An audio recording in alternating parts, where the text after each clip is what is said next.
ازاي ناس عندها القدرة انها تنصح الناس بس في نفس ذات الوقت ما بتعرفش تنصح نفسها؟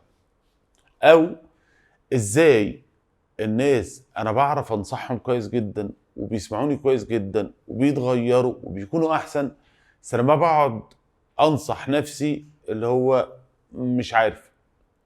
فبسأله سؤال: الطريقة اللي انت بتكلم بيها نفسك لو نصحت بيها الناس، هل الناس دي هتفضل في حياتك؟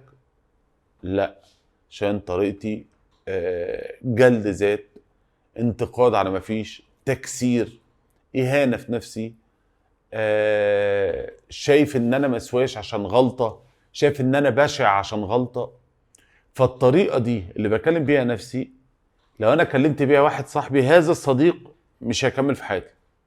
فلما اجي انا اتكلم فيها مع نفسي، نفسي مش عاوزه تبقى في حياتي، فنفسي بدات تسد ودنها عن نصايحي، لان النصايح باسلوب وحش.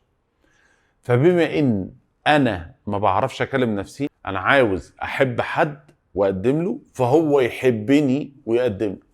انا عاوز اضحي عشان حد عشان هو يبقى يضحي عشاني. انا عاوز ابقى ذوق معاه عشان يبقى ذوق معايا. العلاقات رايح جاي، بس انا عاوز حد بحبه عشان احنا الاتنين بنقدم لبعض، واحنا الاتنين متفاهمين بعض، واحنا الاتنين بنسمع بعض، واحنا الاتنين بنطبطب على بعض. انا بتعامل بذوق عشان يعملني بذوق، عشان انا حاطط حدود الاحترام في العلاقة، فهو مستحيل يتعدى على حدودي، فانا بتعامل بذوق عشان ما تعداش على حدوده، وهو كمان مش بعمل ده عشان هم يعملوا لي. هي الشعرايه دي فين؟ اصل انا لو عملتهم كويس اكيد هيحبوني، ما انا اكيد لو حبيتهم اكيد هيحبوني، ما انا لو انقذتهم وعشت في دور منقذ اكيد هينقذوني في يوم من الايام. هنا بقت المشكله. المشكله هنا فين؟ ان انا لما ببص في مرايتي انا مش شايفني وشايفهم.